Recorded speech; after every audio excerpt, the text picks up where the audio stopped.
Thanks for listening to this podcast from Walks Around Britain. For more information, our terms of use, and to click through to see the show notes on our blog with photographs, videos and links to related sites, please visit walksaroundbritain.co.uk.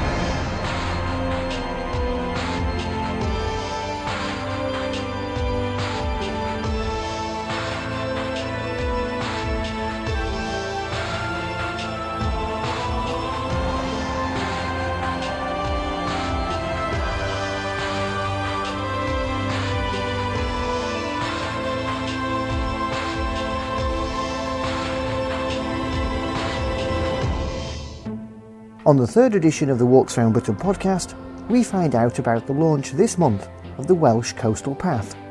There's details about a photographic competition in the UK's national parks, info about 2 walking festivals in May, and these Tory boys that are running the country, they all went to Eton and Cambridge, and they're taking all our rights off us, and we're letting them. Mike Harding talks politics and mass trespassing at Kinder 80. Hello, I'm Andrew White and welcome to the third Walks Around Britain podcast. Lots to get to talk about as usual on this edition of the podcast, and if you'd like to get in touch with us, please feel free to send us an email. The address is podcast@walksaroundbritain.co.uk. We'd love to hear from you. May is a very busy month in the outdoors world. It's National Walking Month, don't you know, and we've simply not been able to fit everything we've been working on into this edition of the podcast.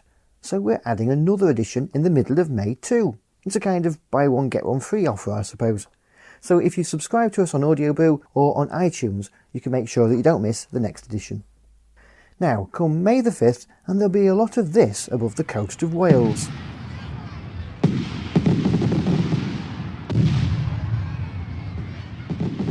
Well, OK, perhaps not fireworks in the middle of the day, but on the 5th of May there'll be much rejoicing as the Wales Coastal Path is opened, making the whole coastline of Wales accessible to walkers for the very first time. And to talk about how the path came about, and how challenging making a coastal path for the whole country has been, is Angela Charlton, Director of the Ramblers in Wales. Hello Angela, and thank you for joining me on the podcast. Tell us about how the Wales Coastal Path came about. Well, the idea actually originated from a kitchen somewhere in Pembrokeshire.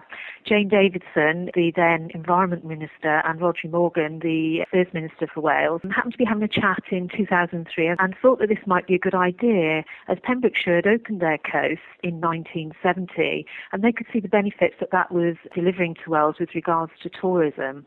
So that's when the idea sort of first took hold. And then Jane, with Ramblers Cymru and the director at the time, Beverly Penny, pushed the idea through so that by 2006, the project was already being announced as something that was going to be delivered and taken forward.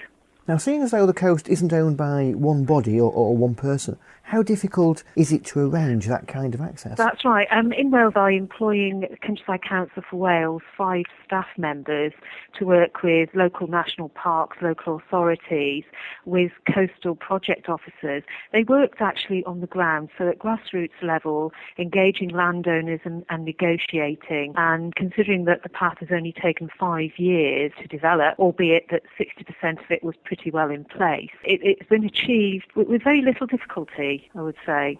Was there any point along the way more problematic in arranging access? Obviously Pembrokeshire should have been easier. Well, Pembrokeshire, yes, was complete by then, so it kind of was a good role model. And there are 1 or 2 areas in Wales that still have patches where perhaps the path goes too far inland than we would really like.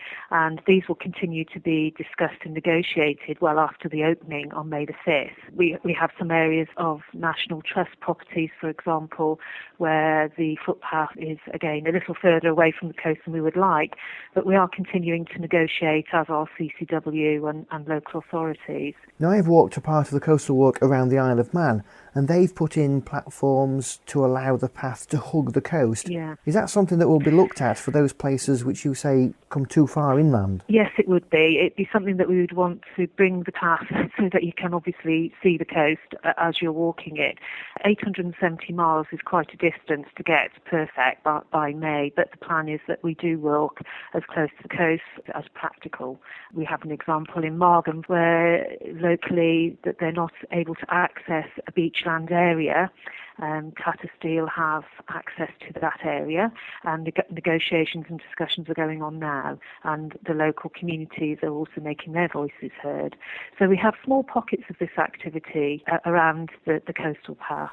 The path links up some rather attractive places to visit, doesn't it? It certainly does, and goes through diverse communities. One of the communities we're working with at the moment is a community called Kidwelly. That's Carmarthenshire area. It's right on the coast. It's a small town that is perhaps a little bit economically deprived, but with the coastal path coming through and with our working with them, they can now see the benefits of actually having that coastal path with circular routes that come into their community and being able to offer visitors those things that visitors want to see when they come to Wales and experience Wales. So they're also some of the projects that we're undertaking. How much benefit does a properly defined and marketed coastal path bring? Well, you may have heard of the Lonely Planet are promoting the fact that we're the only country in the world that you can walk right round. Obviously with Offers Dyke you're going to be able to do that. We're being recognised because we're becoming quite unique in that, and people are wanting to visit us. We did actually produce a piece of research last year that looked at the economic benefits of walking to Wales, walking and hill walking. And walking on its own contributes 632 million to the economy with 12,000 jobs, which is about 5% of visitors to Wales. That's quite a lot. That's a lot, and there's also a further 22% have walking as part of their visit. So if we can make that even more attractive, there are other things that we need to look at, how people can access B&Bs, what their needs are on the coastal path to make it an enjoyable experience. Now, one of the big attractions of walking a long distance path is the ability to travel there and back on the train and leave the car at home. Yes.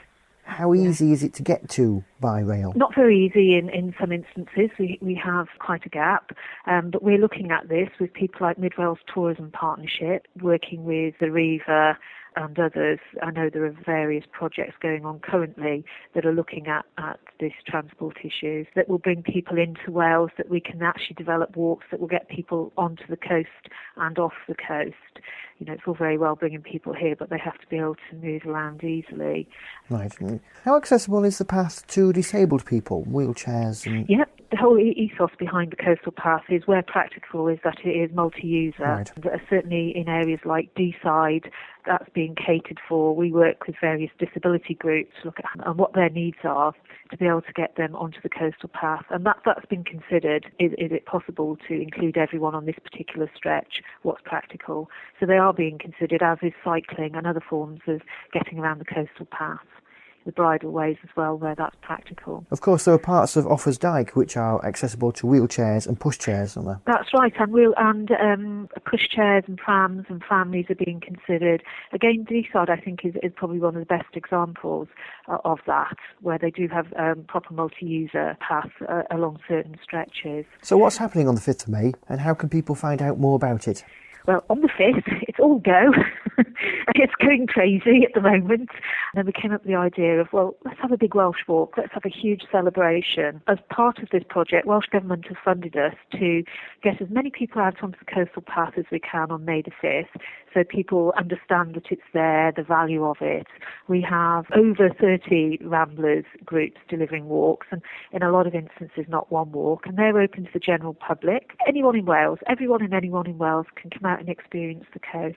The walks range from 1 mile to, there is somebody who's walking the whole of the coastal path. They're starting on May the 5th, and there's somebody who's actually doing marathons right round Wales and completing on May the 5th. So there's something there for everybody, I would say. There are family walks going on also. So if you go to our website, you'll be able to see all this information, see what people are doing. And we already have over 400 miles covered, and a lot of organisations still designing their walks. Are people allowed to come into Wales from across the border? Oh, they must cross the border, absolutely. Yes. We do like visitors to come in. Come and see our Grand Slam trophy, if you like. That sounds good. It does, doesn't it? Apologies to our Scottish wooden spoon listeners. Yes. Everyone's welcome. We're all in a very good mood in Wales at the moment, yes, as you can imagine. But no, it is open to everybody. Thank you very much for joining us, Angela. Thank you. And if you want more information about the Wales Coastal Path, visit the show notes for this edition of the podcast on our blog. And if you're heading out on the coastal path, we'd love to hear your experiences and see your photos. So don't be shy in sharing.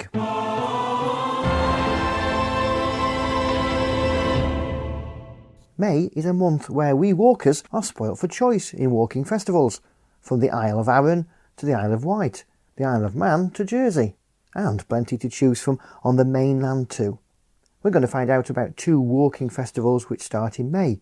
Firstly, Mary Copley is here. Mary, hello, tell us about the Rutland Walking Festival.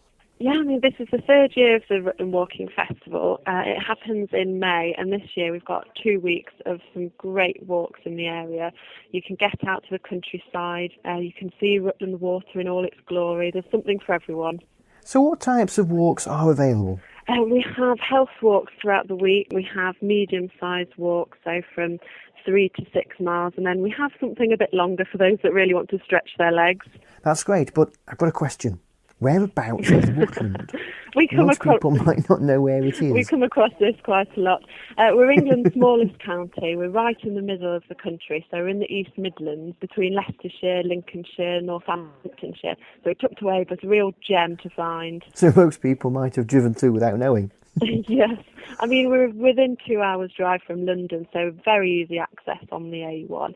But yes, people blink and they've gone through it. So when is the festival and how can we find out more? The festival is the 20th of May to the 2nd of June this year, and you can get all the details on discover-rutland.co.uk. Thanks for coming on the podcast, Mary. Lovely. Thanks for having me. And sticking with England, and Helen Cutting joins me from the Suffolk Walking Festival. Helen, can you tell us about the festival and what kind of walks are available? Right, well, the festival, it starts on the 19th of May and runs through to the 10th of June. There's 39 walks in total, covering sort of various different areas of Suffolk. The walks vary in length from 1.5, 2 miles, right through to long distance walks of up to 15 miles.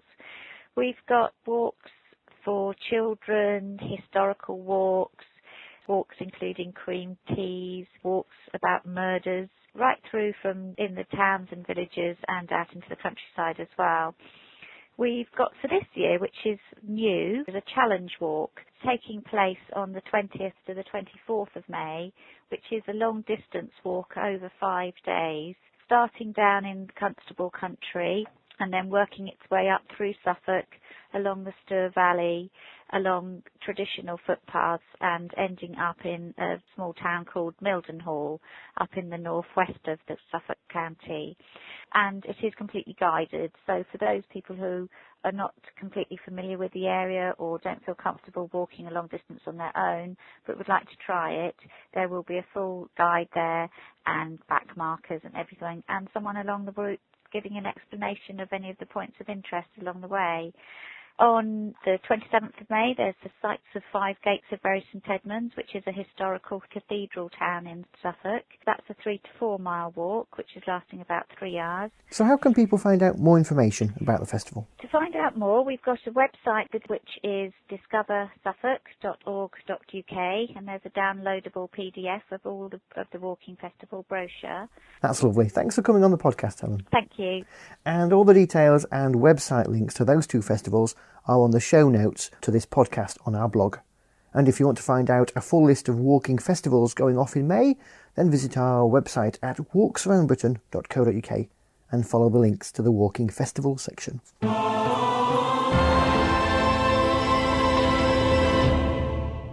Now, if you're a bit of a budding photographer, then there's even more of an incentive this month to pay a visit to your favourite national park here in the UK, as there's a fantastic competition going on at the moment. To tell us more about it is Claire O'Connor from the UK's national parks. Claire, thanks for coming on the podcast. So tell us about how the competition came about. It's in full swing now, isn't it? Yes, it is.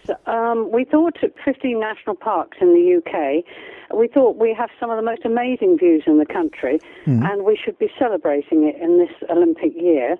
So we launched a photo competition called Winning Landscapes. Right. We are very happy that people were trying to upload photographs before it was even open, and currently we have well over 100. So we'd love to see more, though. So what kind of shots have you got so far? What's caught your eye? some really beautiful landscapes, and some of them just really imaginative ones, and some of them really beautiful. And I think most people who are good photographers just like sharing them, and it's lovely to be able to put them on our website. If people want to have a look, they're all up there to have a look at, to give you some inspiration. But we would love people who go into national parks to send us some more. And the prize is a pair of Merrill footwear, which you can pick from their spring and summer range this year. So the competition's open until Thursday the 10th of May. And Ben Fogel is one of our judges, and Catherine Cook, and we hope that we get as many as possible in. How can people upload their photos? Well, if you go to nationalparks.gov.uk, on the homepage there is all the details of the competition. Please would people read the terms and conditions, and people have to fill in the entry form. Obviously, we want to be able to find you to give you your shoes if you win. And also all the entries we've had so far are uploaded onto that site, so people can have a look at the lovely photos we've had in so far.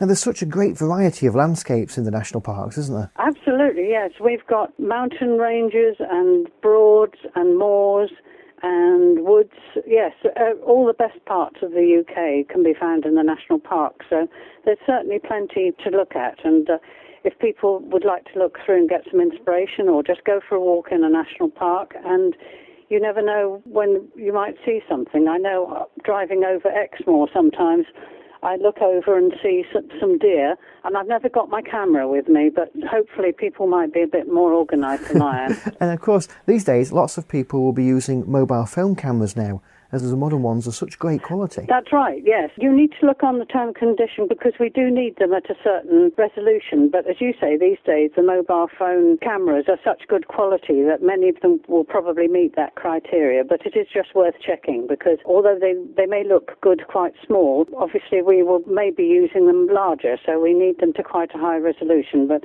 so far it doesn't seem to have been a problem for someone, because we've had loads of them. Well, thanks for coming on the podcast, Claire. Thank you, not at all. Now, before I journey out into a national park to take some snaps, I think I might need to brush up on my photographic skills. What I need right now is a professional photographer to join me on the podcast. And funnily enough, I've got Dan Santillo, who specialises in landscape photography of the Gower and the Brecon Beacons. Dan, what's the secret to some of your amazing landscapes? Knowing the area helps a lot, because you get used to sort of what view looks best and where the sun's going to be at various times of the day.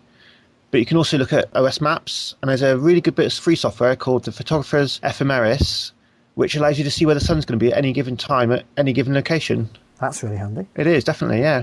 To find it, just Google TPE. I'll do that. So you've got an idea of the route you want to take. Yeah. What other considerations are there for undertaking a photography walk rather than just a leisure walk? I suppose another thing is you could be staying in the same place for quite a long time, waiting for the light to be right, or the weather to stop raining, or various things like that, really. Just to get that little glimmer of sunlight coming through the clouds or something like that. Hopefully, yeah. So more layers help.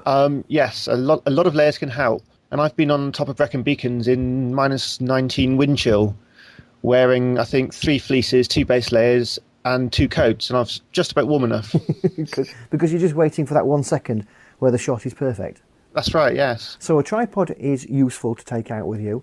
Does it have to be a new one? I've had mine for years. It's carbon fibre, which is the lightest you can get. I think it's brilliant, really. If you haven't got a tripod, well, what could you use to steady your shots? Well, there have been times I've actually forgotten my tripod, so I've put my bag down on the ground, make sure it's nice and steady, and you sort of place the camera on the bag and use that as this sort of tripod. I suppose you could also use a tree stump or a fence pole in the same way too.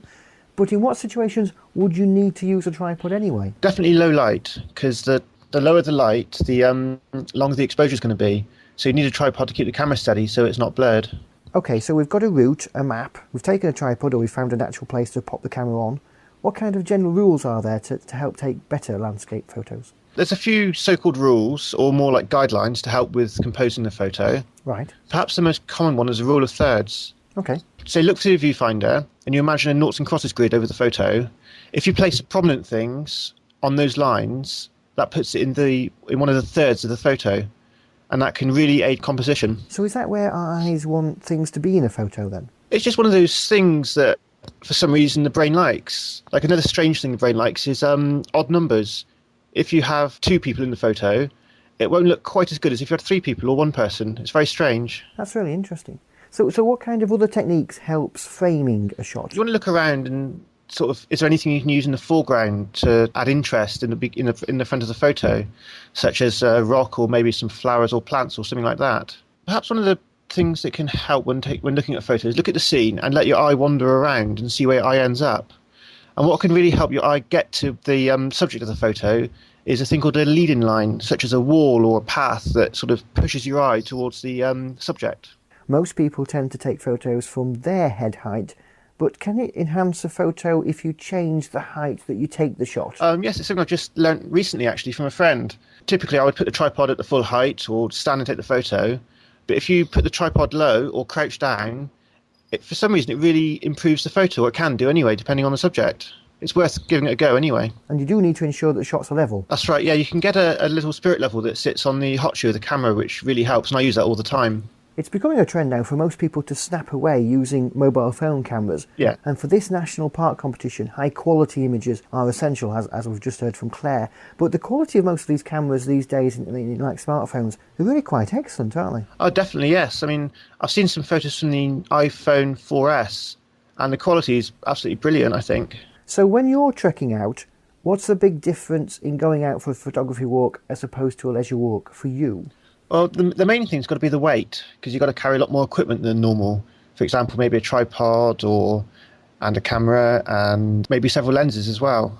So is there any final advice you can offer people who are going to go walking and shooting in the national parks to enter this competition? Well, I suppose, above all, enjoy the walk. Excellent. Thanks very much, Dan. OK, no problem. The Winning Landscapes competition is on now, and entries close on the 10th of May, so if you are going to enter, you better get a move on. The details are on the show notes for this edition of the podcast on our blog, and you can get to it by clicking through from the homepage on our website. And did you spot my over-eager trigger finger taking a picture with my mobile phone during Claire's interview? The phone has been duly removed from my hands.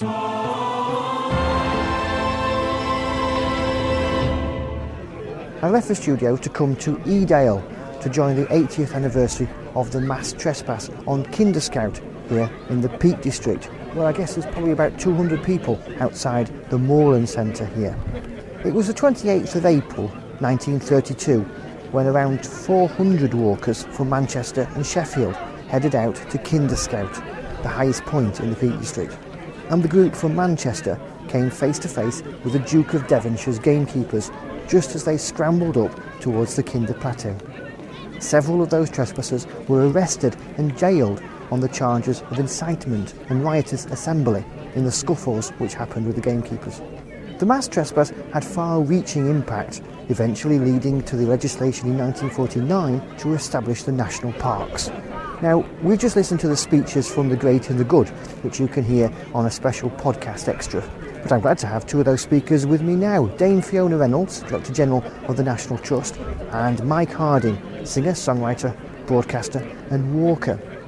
Fiona, what does it mean to be at the Trespass celebrations today? Well, I think it's an extraordinary event. I mean, obviously hundreds of people here, some of them still who were on the original Trespass, but people who care about access to open country, who care about this glorious land that is Kinder and the Peak District. And of course I have personal memories here too. I've been on several of these reunions, and with the National Trust owning Kinder Scout for the last 30 years, you know, it's a very important place in my heart too.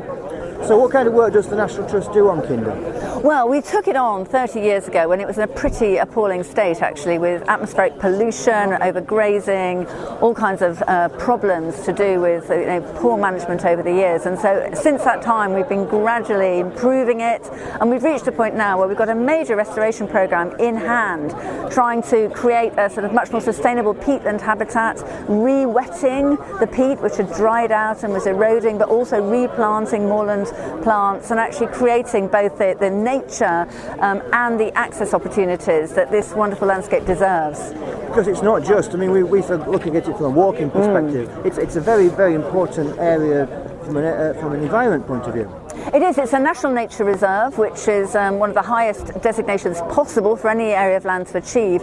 And it's a nature reserve that needs management and needs improving. So there's a kind of fantastically challenging task that we have ahead of us, but one that we're totally committed to. And many people here, many organisations here today are helping us with that task.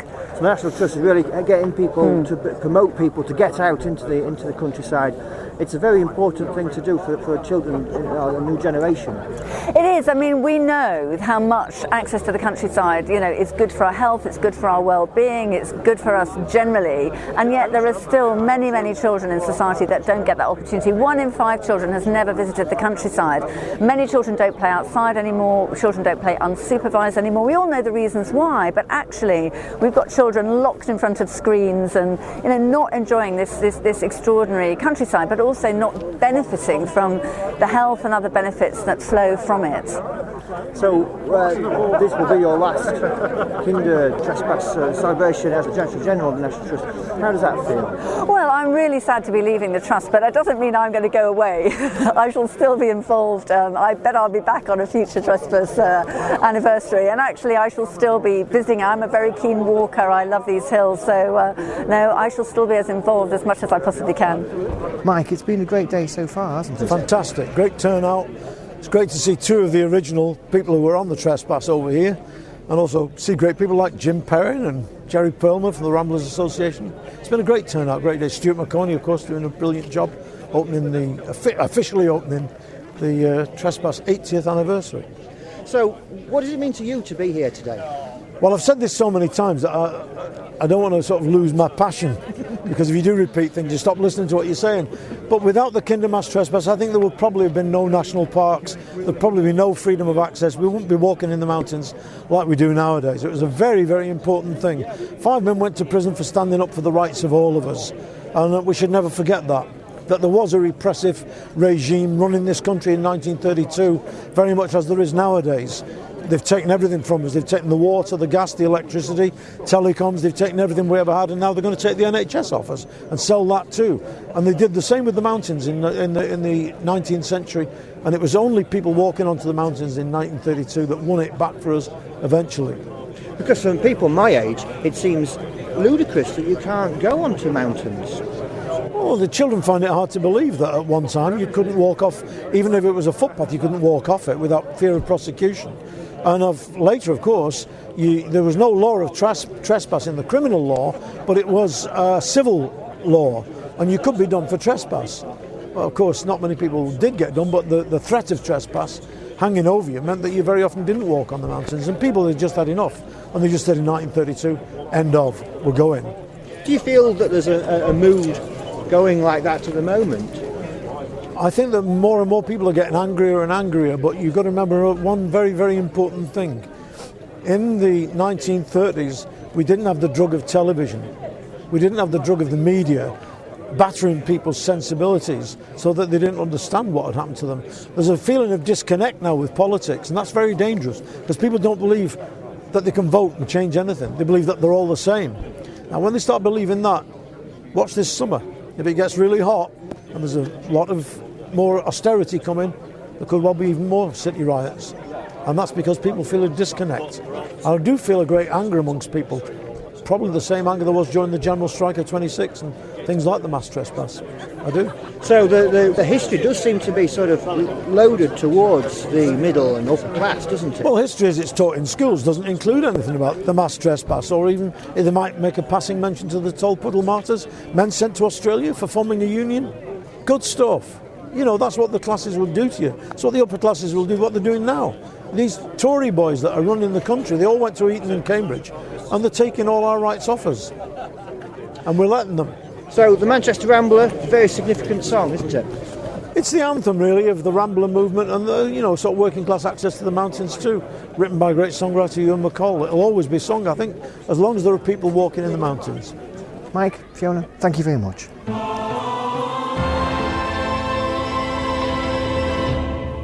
Well, that's all we can squeeze into this edition of the podcast. But remember, as we've got too many features for one programme this month, we've got 2 editions of the podcast here in May.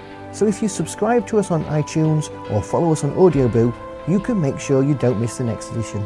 Until then, goodbye and happy walking.